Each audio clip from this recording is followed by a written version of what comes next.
on One Nation, One Election. Please put your hands and with a round of applause, please welcome Pradnya Bhagat. अखंड महाराष्ट्र के आराध्य दैवत छत्रपति शिवाजी महाराज, मंचस्थ समस्त विचारवंत और एक उत्तम दिशा में आकार लेता हुआ संपूर्ण युवागण। कुछ साल पहले हमारे देश के महान शास्त्रज्ञ और भारत के पूर्व राष्ट्रपति अब्दुल कलाम सर ने एक सपना देखा था कि हमारा भारत देश 2022 तक महासत्ता बनाना है।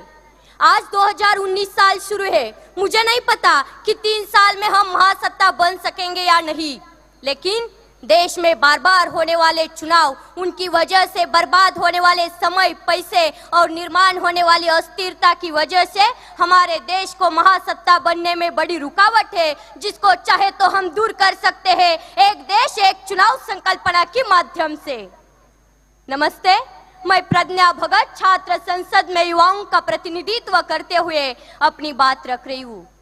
2009 के लोकसभा चुनाव में चुनाव आयोग द्वारा खर्च हुई रकम थी 1700 करोड़।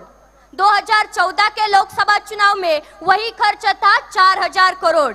अनुमान है कि इस बार के चुनाव में यही खर्च बढ़कर 7000 करोड़ से ज्यादा हो सकता है।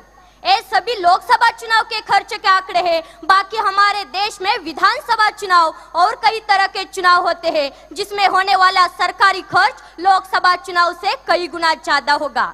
अगर ये सभी चुनाव एक साथ हो जाए तो हमारे देश के कई हजार करोड़ रुपए बच जाएंगे। हमारे देश में जब विधानसभा चुनाव होते हैं तब देश के बहुत से केंद्रीय मंत्रीगण, यहाँ तक कि प्रधानमंत्री तक, सब नेता अपनी अपनी पार्टी के लिए चुनावी रैलियों में जाते हैं, जबकि उन्हें 5 साल देश के लोगों की समस्याएं सुलझाने के लिए चुना गया होता है। हर साल ये विधानसभा चुनाव होते हैं और हर साल ये मंत्रीगण अपना यही समय रैली में गवा देते हैं। अगर एक देश एक चुनाव संकल्पना साकार हो जाए तो बाकी चुनावों के कार्यक्रम विपरीत हो जाएंगे। हमारा देश कई हजार करोड़ रुपए से बच जाएगा और 5 सालों में एक ही बार चुनावी रैलियों के लिए जाना पड़ेगा।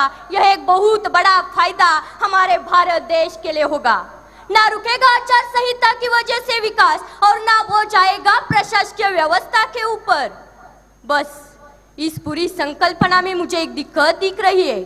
अगर किसी लोकसभा या किसी विधानसभा में कम संख्या बल होने की वजह से कोई सरकार समय से पहले गिर जाती है या खारिज हो जाती है तो ऐसे समय में क्या किया जाए? क्योंकि अगर उस खारिज हुई विधानसभा या पंचायत का चुनाव फिर से किया जाए तो देश के बाकी चुनावों के कार्यक्रम के विपरीत हो जाएगा। अगर इस विषय पर हमारे संविधान में कोई हल बनाया जाए और हमारे कायदे मंडल की ओर से कोई अच्छा नुस्खा निकाला जाए तो बाकी सब काम आसान हो जाएंगे। हमारे देश का बहुत सारा पैसा बच सकेगा। प्रशासकीय व्यवस्था पर हर बार आने वाला प्रेशर भी भारी मात्रा में कम हो जाएगा और हम गर्व से कह सकेंगे, हम होंगे कामयाब, हम होंगे कामयाब एक दिन। मन में है विश्वास, पूरा है विश्वास, हम होंगे कामयाब एक दिन, हम होंगे कामयाब एक दिन। जय हिंद, जय महाराष्ट्र, जय Shivrai. Thank you very much, Pradnya. I request Dr. D.K. Kharath and Dr. Vrishali Kulkarni to join hands and felicitate and congratulate Pradnya Bhagat. Congratulations, Pradnya, and thank you very much for putting your views on this very important topic in Indian Students' Parliament.